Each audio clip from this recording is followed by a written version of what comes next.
NFR Extra is a weekly podcast that focuses on the Wrangler National Finals Rodeo and features icons that embody the rodeo and Western lifestyle. And now here are your hosts, Nevada Caldwell and Rockin' Robbie Hodges.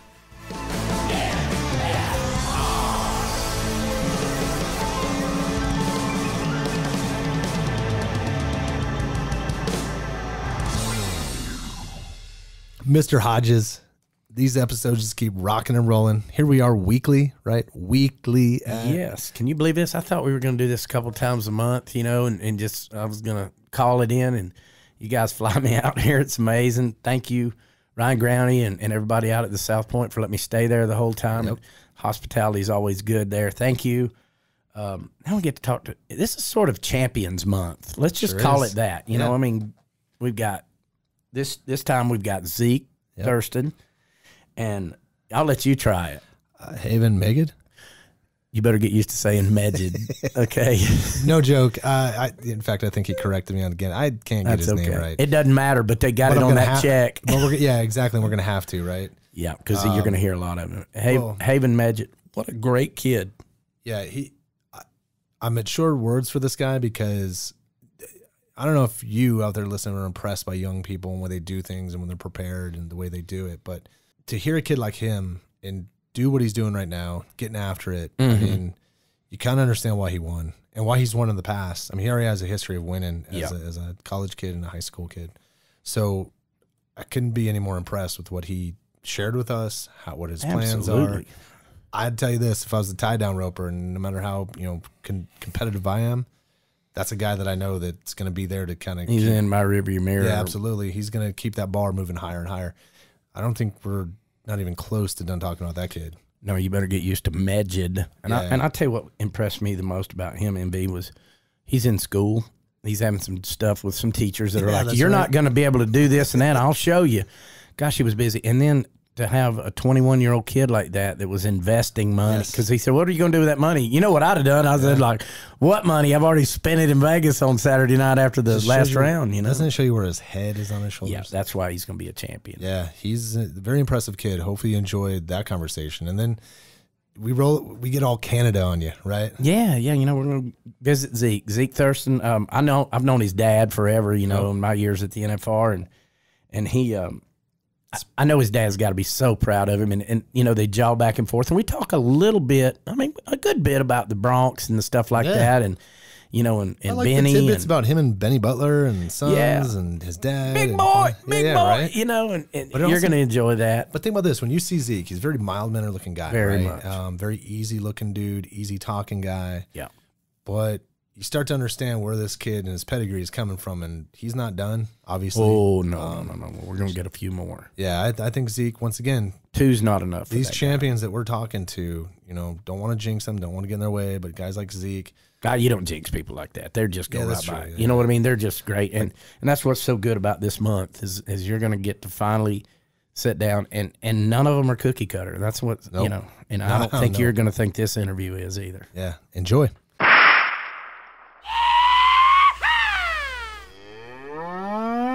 This is Bryland's Bull, the rodeo news of the week.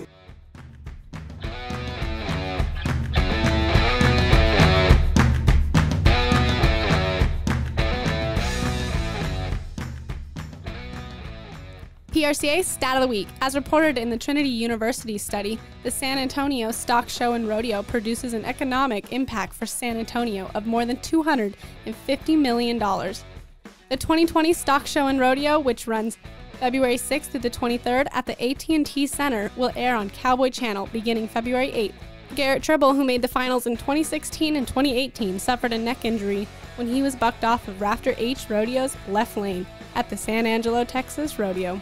The synergies between world-class athletes and award-winning artists align with the brand's global Wear with Abandon campaign, which exemplifies the opportunities that arise when cowboys of all types embrace adventure and extreme courage. The first installment, Comparing Scars, featuring Sage Kinsey and Danny Amendola, who plays for the Detroit Lions. In the segment, the two swap stories about their craziest injuries, the closest calls, and discuss the thrill of competing at the championship events of their respective sports. To find this video, go to bleacherreport.com.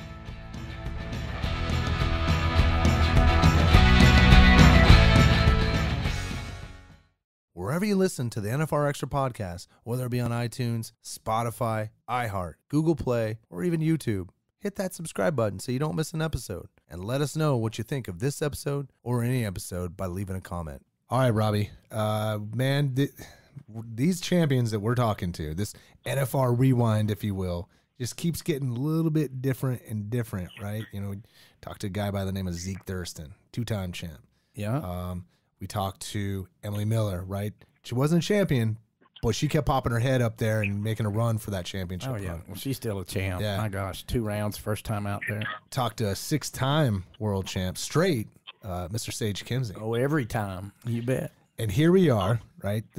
We're talking to a rookie, or at least he was a rookie, but a rookie that took the NFR by storm.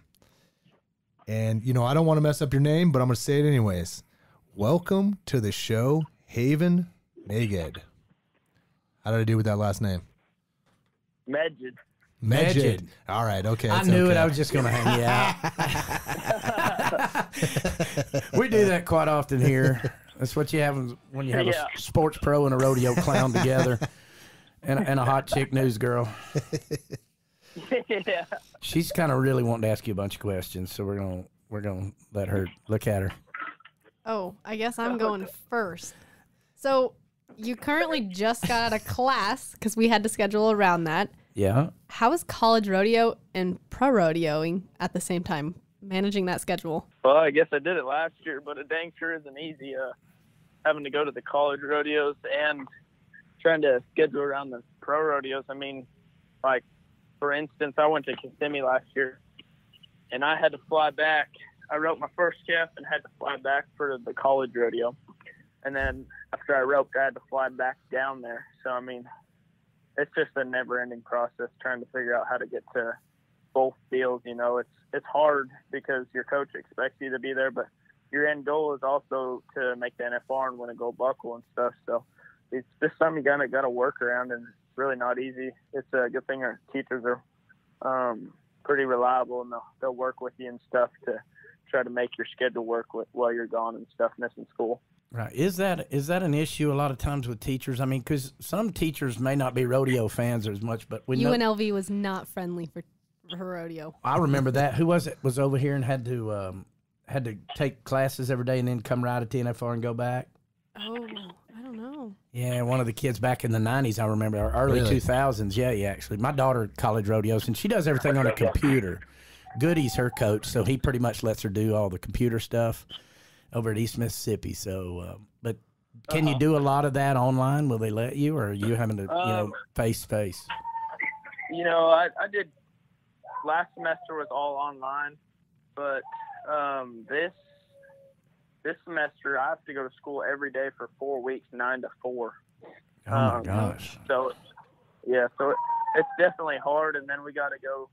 And I have a 12-week internship where I'm doing it under a ranch where I live at and stuff. So it's just it's kind of a full-time deal and stuff. And one teacher told us the other day, first day of class, she said, you rodeo kids expect to be doing an internship and rodeo, and you guys aren't going to graduate. And I was like, well, hate to break it to you, but I'm probably going to be the one that has to do it. You're going to have it to do. By the way, excuse me, I can't hear you. My world champion belt buckle must be reflecting off of your forehead, lady. I want to interrupt this real quick. Haven, you're making me feel like I don't do much. Right? Right? Like, I mean, you know, I got a job. I do well. Oh, you know how these lazy college kids are. You know how they are. These kids today, they're lazy. Shoot, I mean, seriously, you're creating a bar that doesn't exist for kids your age, which is fantastic, man.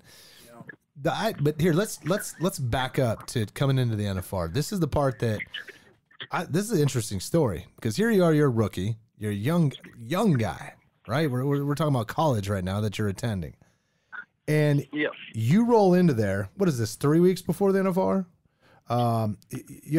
Did you have an accident? Two torn. What happened here? What? Paint that picture. What happened 3 weeks before the NFR? Oh, so everybody doesn't want it to happen. Is what happened to me is 24 days before the first go round, I was practicing on a young horse. First calf I ran, Tyler Milligan was at the house, and first calf I ran, and I turned around to make my young horse get back. Well, he ended up taking another stride and hit me, and it put all my weight on my right ankle, and it tore 2 ligaments in my ankle, and I had a high and low ankle sprain. I've had those. That is Tui. the worst. You had the Tui injury. Yeah. Oh, man. Yeah, Tagalova. I couldn't even walk. I crawled up the stairs to my bed for 4 days. Who was with you? Who did you say was? Tyler Milligan was at the house. Tyler was. Are you sure he didn't give you the Tanya Harding before y'all got the finals? You know, whack that old knee. So, what were your expectations going into the Thomas and Mack then? I mean, you're coming off of an injury. I mean, my expectations were the same. You know, it was hard getting to watch everybody, all your buddies, post their videos on Facebook, getting ready for the national finals and stuff like that. And I was literally sitting on a couch, icing my ankle 4 to 6 times a day, and doing rehab twice a day. And it was long because I only got to run 2 cabs before I left for Vegas. My horse got rode twice from the Canadian national finals to the NFR. So that's a month spread, and she only got rode twice. So it was a hard deal. You know, you just had to stay mentally positive. You know, you can sit there and get down on the couch sitting there real easy, but you have to remember why you're there and stuff, and why you're going there, what you've done all year and stuff, to stay positive. Right. Did you feel like, oh crap, this has happened, I'm ruined now, here I am going to make my first NFR and I'm not going to be able to go? Well, the first doctor told me, he said, you're going to be lucky if you get to rope. And I'm just like, when that doctor said that, I about cried, because, you know, it's something you worked for your whole life. And, you know, I didn't bulldog at college rodeos in the fall semester because of this reason. I didn't want to hurt myself and have that, you know, something like that big of a deal. If I roll my ankle or something, then I can't compete at the NFR, and then I do it myself, practicing to get ready for it. Oh, man. Right. Did that little dog that's behind you, did it come with you to the NFR? I think it was in the room next to me at the South Point. I'm just giving you crap. Oh, shut up. It's okay. That's what we love about this. Perfect. Hey, yeah, we don't cookie cutter, brother. No. So, look, Haven, we've had people on. Let's see. Fallon Taylor was literally she was competing. She was on a horse. We talked to Cody Johnson, music artist. He was literally Building fence. Yeah, a fence out in his yard. So Cody it just adds a lot more texture. No, I know. Exactly. Yeah, we love it. That's great. Yeah, I got to meet you this year at the autograph sessions there at the Mirage, and MGM. Yeah, thank God that's the same property. But at the MGM there, you remember we were giving old Cajun a fit because he was watching the LSU game. And but you guys, I mean, you got great traveling partners. I mean, obviously you and Ty, y'all had been going a bunch this year, hadn't you? And how was he after your ankle got hurt? I mean, what was his attitude to kind of get you back going? Was he?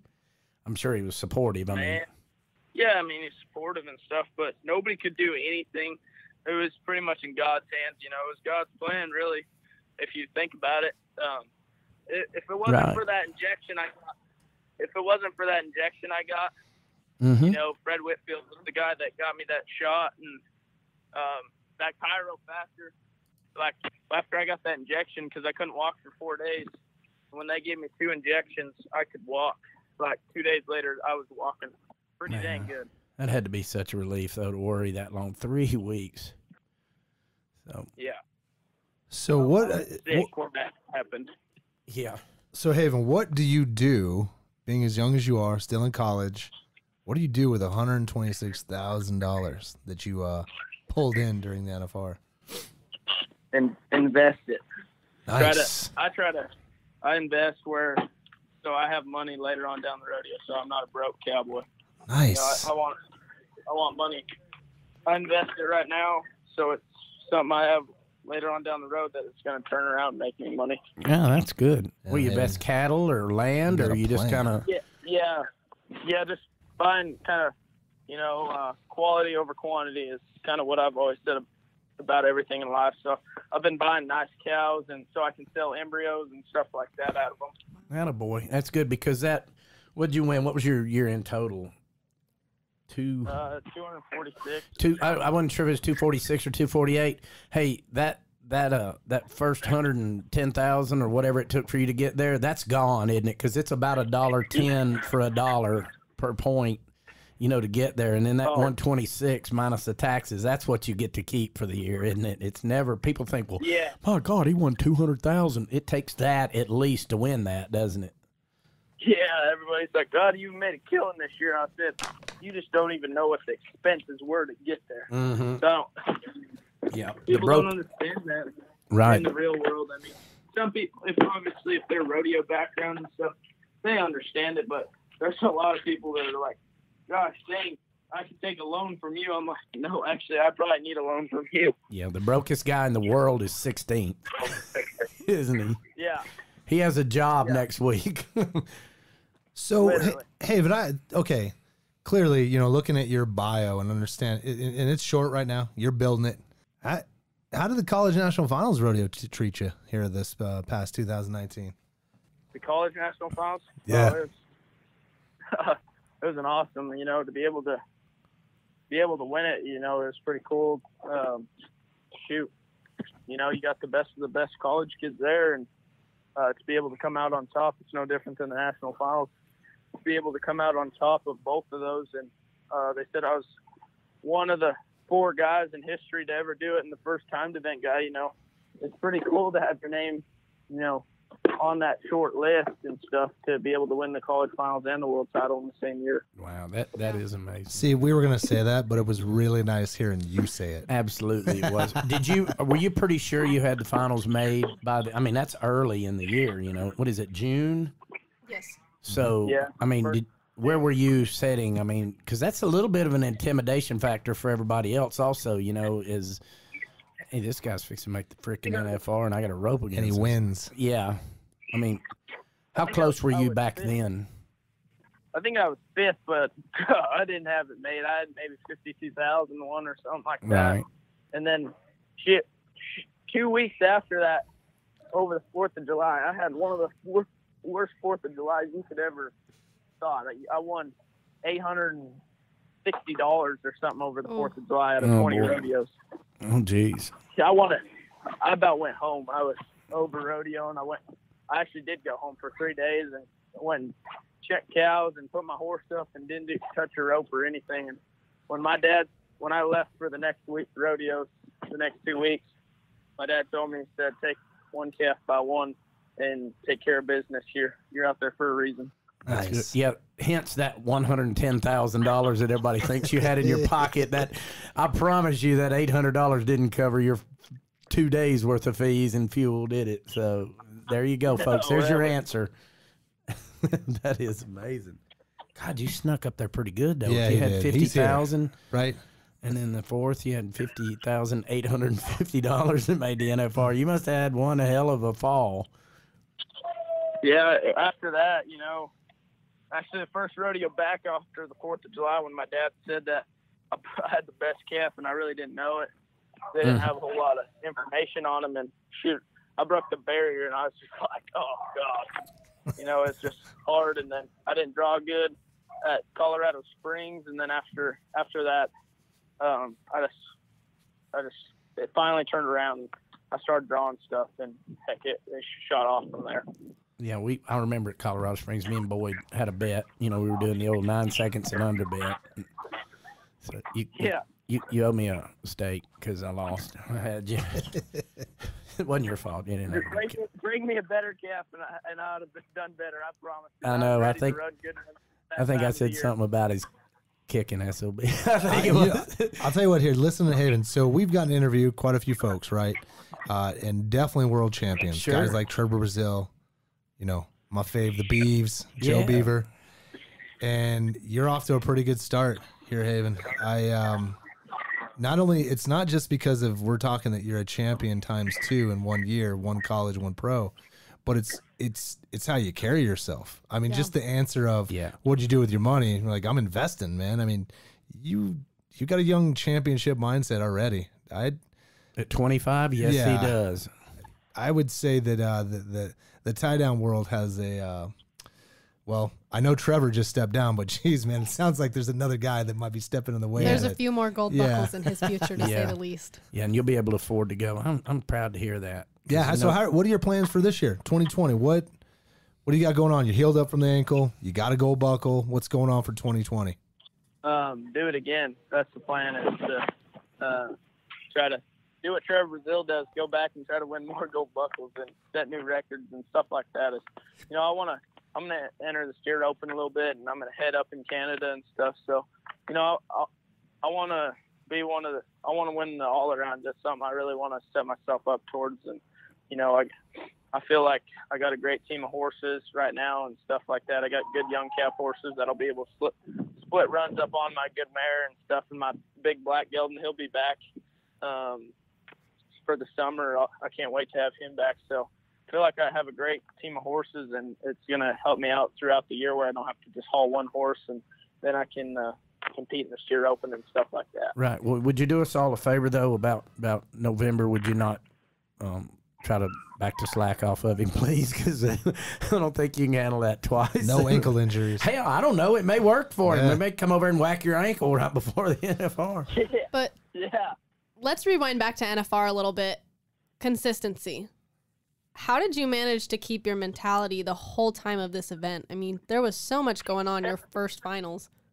Yeah, I guess it kind of was all a blur, you know. You got out there the first couple days, and you're excited to get to be out there and stuff like that. And then once you had to start autograph signings, I felt like it was just a routine. We showed up at the convention center, signed. I'd go take a nap for an hour and a half, and then go to the arena and get my ankle worked on and get my horse worked on at 5 o'clock. You know, it just felt like a routine out there. And it kept me busy because I'm a very busy person. I don't like to sit in one spot. So I also get to be thinking about stuff. And so I felt like being out there and their sponsors keeping you busy and stuff, it kept my mind off rope. And then when we got the draw, that's when I started focusing on what I got to do and what I need to do with my calves that I drew. Going back into Ty Harris a little bit, how was it like having not only a competitor that's your good friend and traveling partner, but he kind of started off rough and then had a big turnaround in the middle of the finals? Yeah, no, Ty, he's a great friend of mine, and he ropes amazing. He's so fast and stuff like that. And, you know, he started off, and you know, where nobody ever wants to do that, especially it's your first NFR. You know, you just want to get your first one down and stuff like that. Well, he started off a little rough, but I mean, I wasn't too worried about him because he knows what to do, and we have each other's back all day and year round and stuff like that. So I knew he's a threat wherever you go, and so I knew he was going to do just fine. Right. So we've been asking this all week about each, you know, the bronc rider guys and the bull riders and stuff. As a rookie this year, of course, you were smoking them, so they're probably all mad. Yeah, right. But do they, down at that end of the arena, do they give you a fit for being a rookie? I mean, do they make you do some stupid stuff and pranks? Do they haze you at all? Yeah. No, they're pretty good about everything, you know. You'll hear the old guys every now and again, you damn rookies or something like that. But they're good, you know. Everybody's pretty dang good friends. So just to be able to, like guys like Shane Hanshey and stuff like that, you know, he helped Ty and I enter and stuff a little bit this summer. You know, just have older guys that have been down the road and stuff like that know how to enter. You know, that's a big deal for us rookies. And you know, Ty wasn't a rookie, but he was 2 years ago. Right. So he knew how to enter pretty good. But you know, there's a couple times we needed help, and to be able to call up them older guys that have been to the NFR for 10 years or something like that, you know, is honestly pretty awesome when they'll help us out and stuff. So it means a lot to me to be able to have guys that want to help me out. That's so funny to hear Shane not being a rookie because he looks like he's 20. You know, you brought up Shane. I just because we follow him and we engage a lot on social media. Just bring this up, but so he made obviously clearly he's a Louisiana guy, right? And super excited about LSU. Yeah. Well, he had made a comment. I don't know if it was on like a Sports Center post or somewhere on Twitter. And one of the fans called him like a goat roper or something like that. Oh my goodness! There you could see all the fans jumped on it, and it was just hilarious when you understand social media and understand how something can spiral, you know, left or right in a conversation. He's like, man, I'm just trying to show my fandom here, and this dude's calling me out as a goat roper. Like it was just a conversation that kept playing out. Yeah. But it was fantastic. That's funny because actually he could be a goat roper, an antelope roper, both of you guys. Anything that moves, rabbit roper. Don't let him fool you. He really is. I know. So hey, Haven, let's go back to your emotions. We're talking about the NFR. You know, and it's weird to say like, oh, I've been coming to the NFR 5 years and finally I get it. But you get there, your first year, you win it. But that first night, do you want to say that injury kind of helped distract you and create more focus? I mean, where were you on that first night and thinking about what's getting ready to go down for yourself before before you came out of the box? You know, what I told myself before I rode in that box is to keep it simple. You know, it's something we've done day in and day out. We've worked our whole life towards. So there's no reason to change it just because it's the national finals. Because if you go to changing stuff, you know, that's when you start messing up. And so, you know, I just told myself to keep it simple and, you know, score, ride, rope, take care of business. And, you know, I felt like that. That was my mentality the whole week, is what I told myself every day before I rode, is just score, ride, and rope and just take care of stuff like that. So I felt like when I did that it just, I kept my nerves away. I try not to get nervous, but I felt like when I told myself all that stuff, it was easy, and I never thought about it, and I just went out and did my job. Yeah, and we hear that so much from some guys. From veterans, Robbie, not from... Yeah, I know, and Rookie. I'm trying to think, College I'm thinking kid. this rookie's going to Jedi mind think this to death, you know? And No. But no, he hasn't. Man, Haven, stay injury-free as best you can, man, because you got some fans in here. This is... you're a well-put-together guy, man. You sure are. There is hope for the 25-year-olds in the world. I mean, seriously, Yeah. you got a lot of good stuff going on. So, do you, knowing that we've talked to some guys in the past, number one, like a Trevor Brazil, how he would talk about his season, do you have a good plan going in for the year and how you're going to attack it, or how many rodeos you might want to? I mean, do you have a number of rodeos you want to hit? We'll go to, you know, it all depends on how the winter rodeos go. Obviously, our rodeo count moved from 85 to 100, so that's something, you know, we'll probably go to 100 rodeos if we need to. If we got to use them, you know, let's hope not. We don't have to use all 100, but it all depends on how you do it the winter. That's kind of how you set your summer up and fall and stuff like that, to decide where you have to go and stuff like that. So I feel like after the winter, we'll know what we have to do and stuff to get back to the yellow arena. Right. Where are you going this week? Are you, I mean, what's your plan for the week? You know, I just go to college all week, and then I got Fort Worth this weekend. At least you got a close one. Maybe you can make it back to class for that lady. Oh. Maybe you'll have her that day. You going to Denver? You know, I mean, you've been to Denver so far. Denver. I didn't get, no good on my first one. I'm placing. I might win a little check in the second round. Didn't draw very good in the first one, but that's rodeo. I mean, that's why there's 100 of them. That's why I'm glad they give you 100 now. But sorry about your truck. Yeah. I'll tell you, Haven, this has been good, man. You know, we don't want to drag you out. I'm sure you have, I don't know, man, something to study or write. You got a full plate, so I'm sure you got plenty to do once you get off the phone here with us. But I got to tell you, man, thank you for coming on. This is... Yeah, man. What Impressive. Yeah. Great guy to talk to. We're very proud of you, and we love it when the new guys come in there and do good. I mean, that's such a... Even in our business, you know, with the clowns or whatever, you know, the new bullfighters come in. We're always proud to see a new guy, and especially a class act one. And I appreciate this interview. Seriously. Kid's brilliant. Holy cow. So you'll always have a place to get in the cold beer to get out of the fridge anytime you see me there, buddy. So y'all come on by. Yeah, Haven. Well, thank you for coming on. You bet. Thank you, Haven. Yeah, thank you. All right, take care. I appreciate it. All right, man. Good luck with the rest of the season. Thanks, sir. I appreciate it. Okay. Yes, sir. Catch you later. See ya. Looking for tickets to the Wrangler National Finals Rodeo? StubHub is the official secondary and fan-to-fan site of the rodeo. Fans can buy and sell their tickets through a safe and secure online marketplace. Visit nfrexperience.com. Robbie, 2020 is looking pretty good. Yes, it is, man. We've had some good interviews this week so far. It's going to be awesome, and we get to do my favorites, the world champs. You know, yes, the fair weather friend I am. But you know, it's so cool to get to talk to my rough stock buddies, and this one we're talking to right now, it's going to be a fun one because he's cool. Yeah, and he's fresh off championship, and then he's got another one that he added to the trophy shelf. Won quite a few money. He's starting to make his kind of adding his name to the lore of NFR. It is, and you know we've interviewed some old Bronc riders. You know, we did out in Vegas, you know, for the NFR and stuff with Brad and Clint Johnson. Yeah. So This one would probably be a little exciting if I had to guess, but 25 years old. Yeah, he's young and he's got some money and he's doing well. Yes, sir. We want to welcome to the show Zeke Thurston. Zeke, welcome to the show. Hey, thanks for having me. Glad to have you, buddy. Excited to be on here. Hope your winter's doing good. I know it's rodeo season again. Everybody's getting out there on the road, so we're gonna visit a little bit and let everybody know about the cool guy you are. So anything, here we go. Yeah, Zeke, real quick. So we're rewinding with a lot of the contestants from the past 2019 Wrangler National Finals Rodeo. Clearly, you came away with some hardware. Let's go back to just real quick then. What's a moment that sticks out? We got 10 nights of some great action every night. What's a moment that sticks out to you on your championship run last year?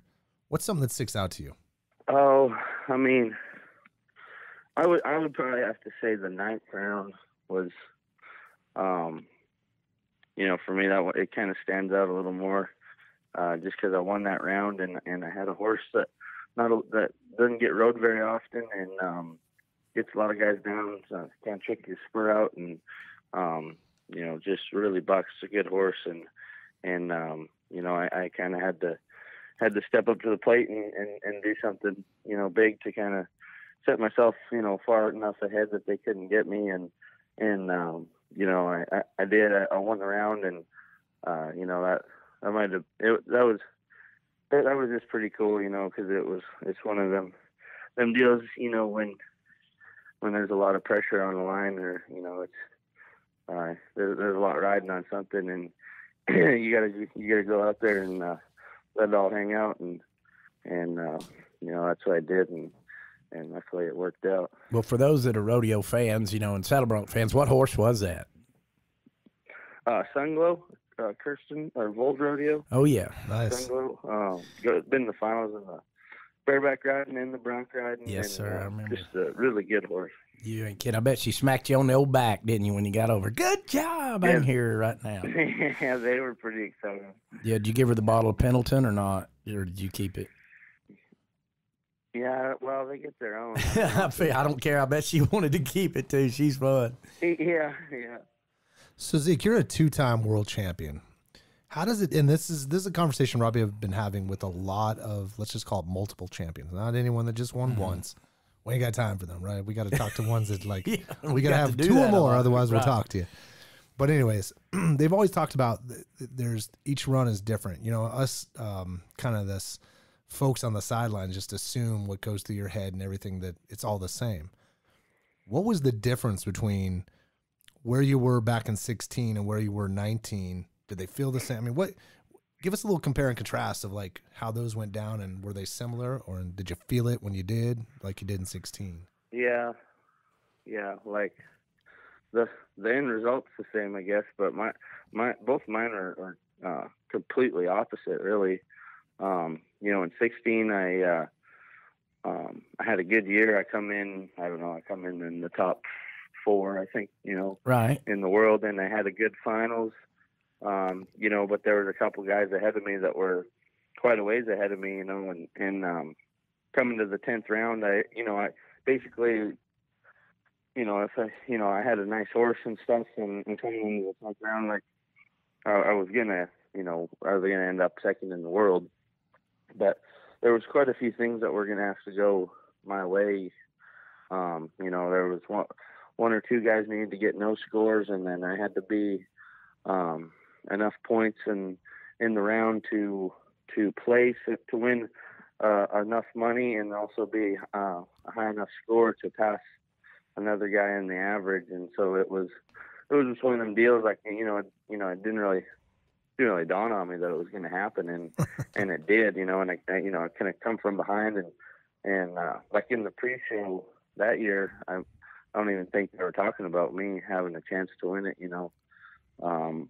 And then I come out of nowhere and won it, and that was pretty exciting. But this next one, I had a great year, and I went in second behind Roger, and me and him had quite a bit more money than everybody else, and then from about the third or fourth round, I passed him, and then so I was in the driver's seat with the target on my back, and I'm gonna probably say that one's a lot harder than being harder being chased than being the chaser. I've heard that a lot of guys say that. You know, I mean, you get pressurized. And I've been down there in that locker room with them guys, and they know how to get unpressurized pretty good. That's always a fun locker room down there, you know. Oh yeah, and it's awesome, you know. But you know, yeah, it is easy to, you know, put unnecessary pressure on yourself and stuff. But at the end of the day, it's just bronc riding, and that's, you know, it's the same horse that you've been on all year, and you know, you do it because you love it, and but it's dang sure, you know, they're two totally different situations and things, but you know, I wouldn't have it any other way. Oh, I got you. So this year do you think the 9th round horse was, now is that the old Sorrel, or which horse was that again? Now you were talking about the Sunglow. She's kind of a bay horse. And, okay. She's been around for a while.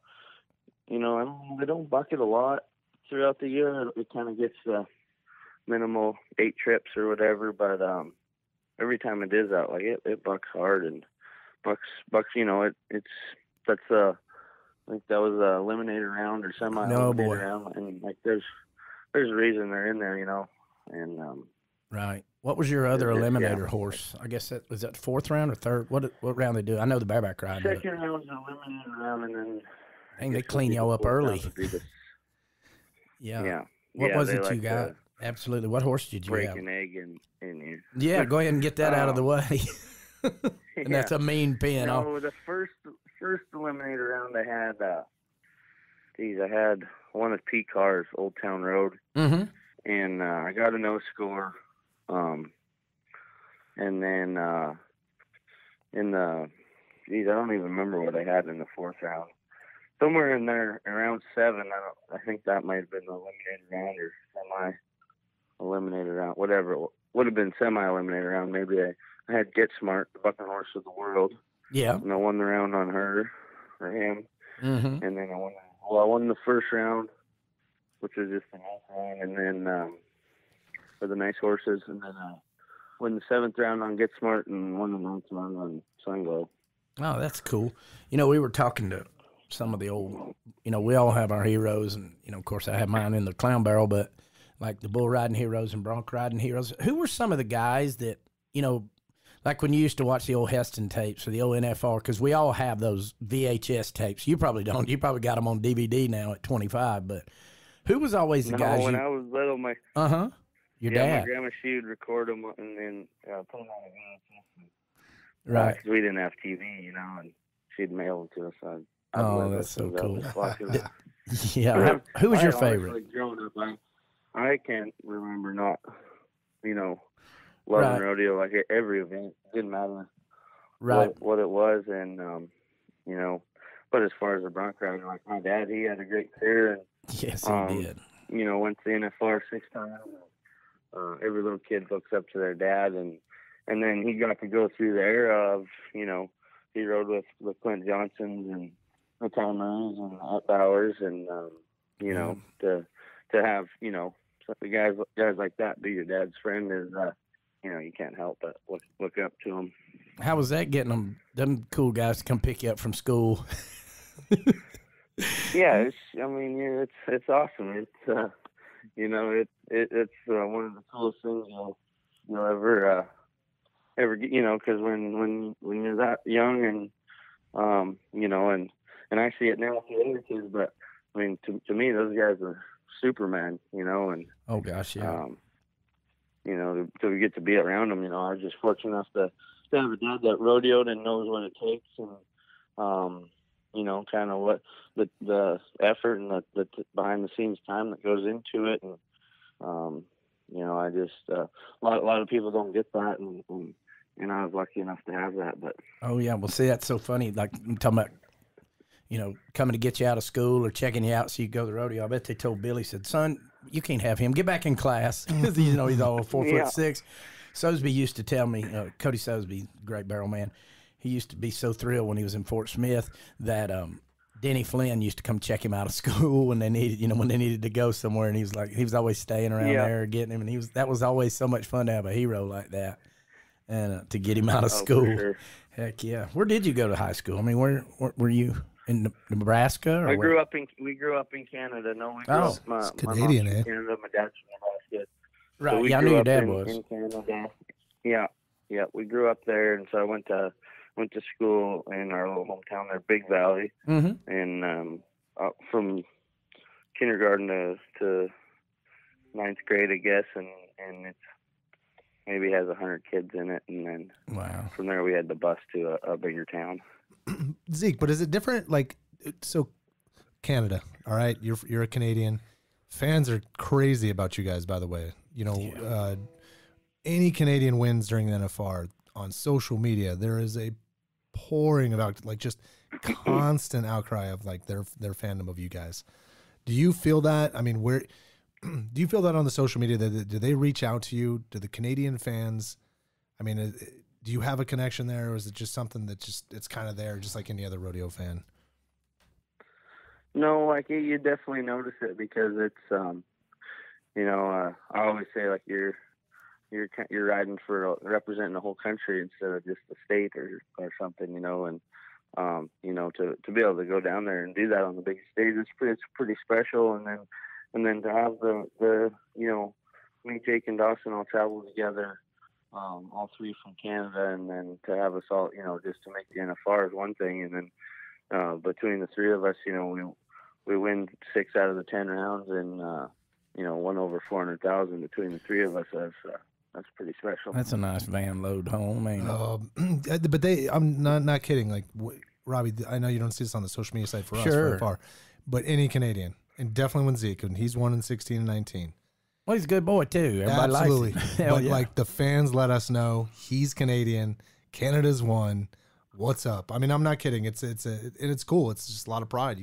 We don't get that from I know it, yeah. other areas that is or amazing. countries. Yeah, exactly. And they're proud of them up there. Mm-hmm. Man, the horses buck up there. It's and Canada's been known for raising and producing really good Broncos and really good bucking horses, and heck yeah. I mean, like some of the best bucking horses in the world come from Canada, and lots of them do, and that's kind of what they're known for, I guess. And big old feather foots. Seems like people up there they love bronc riding, and Of course they do.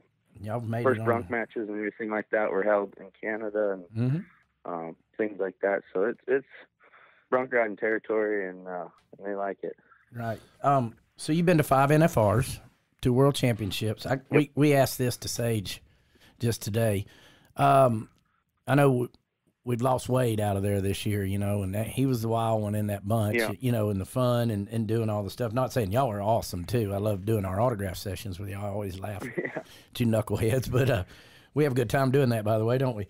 And but like down there, see, you're always going to have a rookie or two, it's his first time. Do y'all bet? Do y'all, how do y'all handle the rookies down there? Like the bull riders, they make them do stupid stuff, and I've been in that locker room. It's pretty wild down there. We don't haze them. We don't haze them near as bad as the bull riders. They're kind of hard on them, but we just make them bring a case of beer the first round, and do you pound some beers? That's great. There was probably 3 or 4 of them first time NFR guys, Mm-hmm. That's kind of unheard of in the bronc riding early, and so it was cool. It was a lot of fun, like there was Colt and Mitch and oh yeah, shoot, I can't even, but it was awesome to see, and I can, it seems like I was in their shoes, and you get there and you're just starstruck, and there's a lot going on, and it's a lot to take in, and to see them guys be there and do that, and you're like, I'm glad I don't have the first time jitters like these guys do. Oh yeah, well that's so funny that. But they're over it, and shoot, this year's a new year, they'll be gunning for you.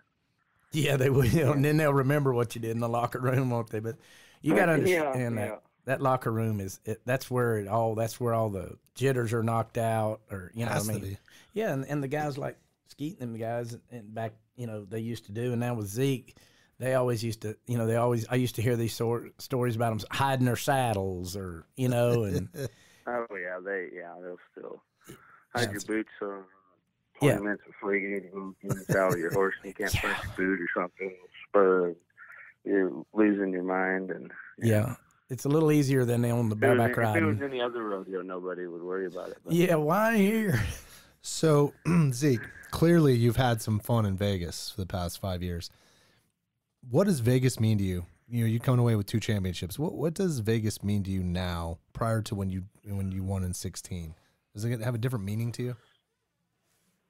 it's, you know, I'm just like incredibly lucky, you know, and truly blessed because I get to do what I love every single day and be able to make a living at it. And, you know, and then to win, you know, a world title, you know, that's unheard of for a lot of guys don't get to experience that. And to be able to do it twice is, you know, it's incredible. So, 5 times, you mentioned your pops, 6 times. Do you think about that at all? You know, tying dad or like passing him up? Is that something that ever crosses your mind a little bit? Oh, yeah, I'll probably double them up. Nice. Are you going to rub it in too? Surpass them. Pretty good. Yeah. Heck yeah. I can hear him now. There's 2 ways to do this, Zeke. There's the wrong way and my way, son. And let me tell you, you're not doing it right, Dad. I've got about 6 more than you. So, and the You're reason not going to why- miss that opportunity. Yeah. This is I think it was the first time I made the NFR. Like I was pretty young and I'd never been there before, and we were at the South Point for one of them deals, and maybe the back number deal or I don't know, it might have been a sponsor party or something. We're walking through the hallway going somewhere. Mm-hmm. My dad and mom was with me, and Benny Butler walked by in the hallway, and he stopped us. We were talking to him.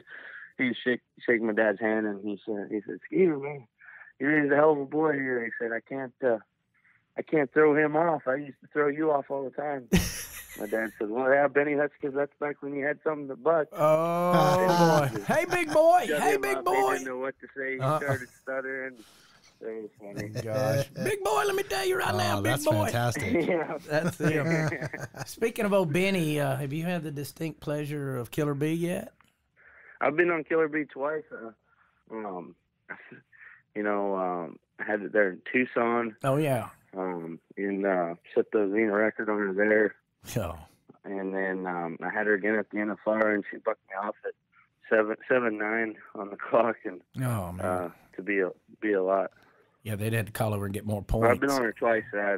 Twice is probably enough for me. Yeah. Man. She's got a field. Well, what we call it. There's a drop, and then there's Killer Bee drop. She's incredibly, yeah. She's that's an amazing horse. Yeah. Do you set a different game plan for something like that? Obviously, you know, with that caliber of horse. I know because you're fast footed. When I watch you and Wade and them guys, I see a lot of fast footedness. You know, and getting them back there. But that's got to be weird waiting on that because it's got to seem like it drops for 12 minutes.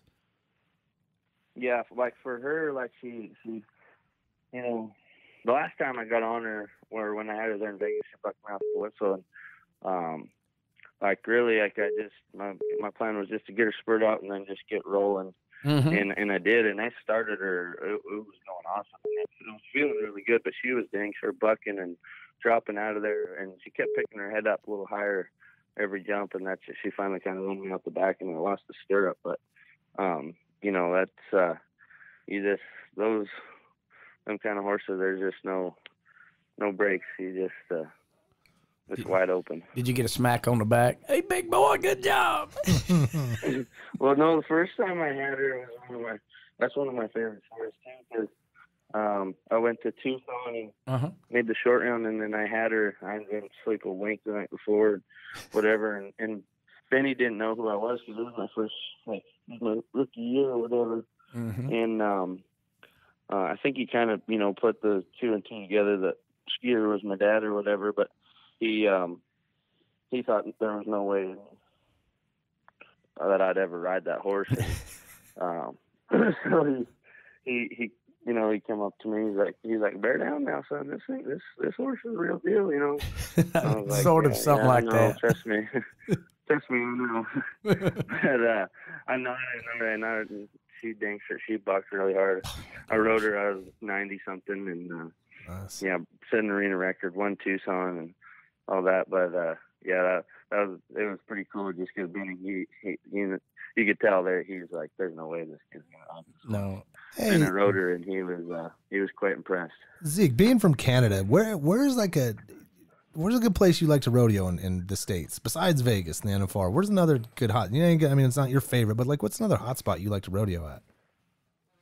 I like all the rodeos. Like, it's like a seasonal deal. Like, it's really, it's quite fun because like I like coming down, to like most of the winter rodeos were down here, like Texas and stuff, Florida, and yeah. get away from the cold at home and stuff. And these rodeos, most of them are indoor and whatnot, but they're awesome, great rodeos, and you can win a lot of money in the winter. And then in the springtime, I'll go home usually, and that's when things in Canada are kind of starting to kick off. And so we'll go to a few, through April, May, and I guess we go down to California, go to Clovis and Red Bluff and Redding and whatever else is going on. And then in June, we'll go still Canadian rodeos. Be going to a few of them up there, and then we'll go to Reno and then Ponoka, and and then we're just full on over the 4th of July. Then you wear yourself out rodeoing over the 4th, and then we'll go back to Calgary. Yeah. Freshen up and hang out one place for, a week or so. And then after that, we, then there's the weekend after Calgary, it's just as big as, or bigger than the 4th when you go to Cheyenne and then Spanish and Napa and Salinas. And I mean, yeah, those are the good 15 of them things going on, So we'll go from there, and then, whatever, you get into August and stuff, and just kind of, August, I don't ever really know where we go in August. Yeah, I got you. Do you hit Ellensburg? Sometimes we go to Kansas. Sometimes we go to. You just never really know where we're at in August. Right. But then in September, you start the Northwest run, and that's all up there in Washington and Oregon, and I love them rodeos too. So it's, I mean, you don't ever get bored because you're going to a different place all the time, and That's true. Right. There's good rodeos everywhere. Now, when you do that, who's jumping in the truck with you? I mean, give us an example of who. I know you probably got one or two, but I know you got to split it up some, especially in the busy times, because it's easier to get traded alone a lot of times in a bud. But who? Yeah, like so when it's just like when we're traveling, it's just I like to just keep it 3 guys. It's easier to enter, easier to get around. Mm-hmm. 4 guys in the rig, that's a lot of bodies. Yeah, and it's a lot to exactly. Who is that? Yeah, I mean, who's your favorite? I go with Dawson Hay and Jake Watson. That's who we went together last year, all year or whatever, and then and we'll keep it the same this year. I got you. That's but good. like when I first started, I went with Taos Muncie. Oh boy! And he kind of gave me my start, and I rodeed with Taos for 4 years. I mean, last year was the first year I never rodeed with him, and I went with Isaac a little bit, and Tyrell Larson, and Clay Elliott quite a bit, and then Clay got hurt, and Tyrell he got hurt, and Taos he was just staying a little closer to home and stuff. So, well, he's earned his. He'll enter around, but oh yeah, for sure. And absolutely. there's a couple younger kids from down there by him that wanted to go, and so he's gonna take them. Same thing he did for me. So, but anyways, yeah, Clay got hurt, which was a bummer. So then it ended up being me and Jake and Dawson, and man, we did good. We had fun. It was great. Well, just we're going to be a week out. So give everybody kind of an idea where you're heading in the next month. Let's just see for the person that doesn't get what we're doing. I mean, right now it's not enter me on page 22 and 23, everything, but it's pretty select. Give us an idea where you're heading. Yeah, like from here we'll go to Fort Worth. I'll go to Fort Worth in a couple of days, and then they got a semifinal, I guess, sometime in there, and then we'll go up to Rapid City, I guess. And they got Extreme Broncs up there, and then the rodeo, and then we'll just fly back. Then that's when the Fort Worth semifinals and short round is. We're in San Angelo, same day as Fort Worth short round, and then we start up in San Antonio. We're there for 4 days, hopefully Angelo's short round, and then somewhere in there we'll kick over to Tucson probably, and then the American and Houston and then San Antonio short round, and seems like you can go to about 15 rodeos is all that you'll get on 50 head of horses. Lots of horses at one rodeo. Right. So Houston and then good. Right. What do you think about these new formats at some of these like that? Houston and some of those. I mean, has it been advantageous for you, or has it been, or is it more of a hassle? Is it easier? I mean, with these progressive rounds and flights and whatever they call it. It kind of just gives a guy, more chances. Where it's like, it's where they progress off the money one instead of like your average score or something. Mm-hmm. Because it's, it's easy to get, say, a good horse and you jump out in your 86 and win a round, and then these two horses, you never know. You might be 76 on your next two. And so if they go off an average score, it's, you're probably going to be a lower guy. And where if they go off money, say, you win a round or something, mm-hmm. in San Antonio, you're probably going to, progress to the next semifinal. Oh, that's thinking outside. That's not typical because most of the time it's averages get you there. A wrong way about it, but I get both ways, but it's, my job is just there to go and ride Broncs the best I can. So. Let them tell you how you did. That's exactly, and I fully believe that, and that's great. So Zeke, you new season earnings last year, $347,000, $56, right? That's some coin right there, right? But as I see, it's pretty cool. I set the record in Canada and the CPRA up there. Mm-hmm. Won a Canadian title, and then did it down here. The same year. It's kind of special. So, but your success, I mean, you've been kind of carrying yourself ever since you were way back in high school.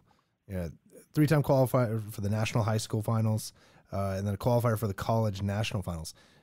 Does that experience back when you were going through that process, has that gotten you your mindset ready to be a professional and then obviously becoming a champion? I mean, is there a lot of the athletes talk about those times, those days being very important to their future. How were those days for you at high school, college, for it playing out for your success today? Oh, for sure. It's, I'm a firm believer in going through the stepping stones where you start out, you start riding steers or whatever it is, and then progress up, and then you go to high school rodeos, and then you go to the college rodeos, and then you probably buy your permit and you try to make a circuit finals. And I mean, that's the way I did it. And it's, each step is you're adding a new feather to your hat and gaining confidence and, opposed to just jumping out of high school and trying to go be the little fish in a real big pond. And, sometimes that can, it can go good, but, I've seen it go bad for guys and kind of break an egg in you and maybe make you feel like, not worthy of being there when, I feel like, you take your time and go through the stages of it. And, you just get experience and, you just get more horses under your belt. I just don't see a negative to it. Nice. Well, hey, you know what? I know this is a great conversation. Don't want to tie up too much of your time. Yeah, man. Thank you so much. We've enjoyed every one of these guys. Yeah, that's fantastic. Well, I think, correct me if I'm wrong, is Zeke our first Canadian rodeo athlete we've talked to? Probably so. I think so. Yeah. That's an actual competitor instead of a bullfighter or something. Heck yeah. Yeah. Right. We'll have to get some more of them. You're our first Canadian, Zeke. I did. Right. Yeah. No, the more I think about it, he is and champion. Gosh, I love those rodeos up there. Oldstoberfest. I went to it one time. It was awesome. You remember that one over there in Olds, Alberta? Yeah. It snowed in September.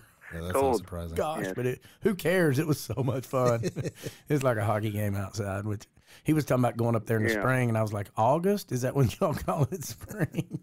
Do you mess around with a little hockey at all, Zeke, or is that something you leave for other Canadians? I played hockey when I was, in young, in grade school and stuff, but I was I'm a pretty average hockey player for as far as Canadian kids go. And there's a lot of really good ones up there. Yeah, it's tough. Another guy.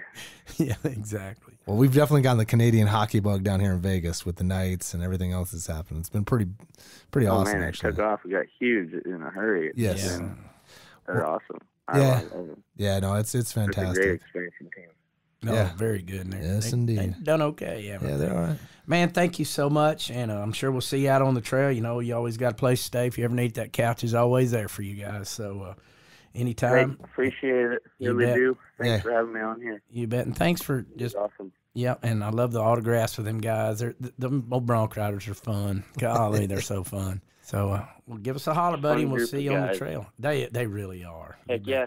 You betcha. All right, buddy. We'll see you All soon. right, Zeke. Thank guys you. Take care. Okay, thank you. You Bye. bet. Adios.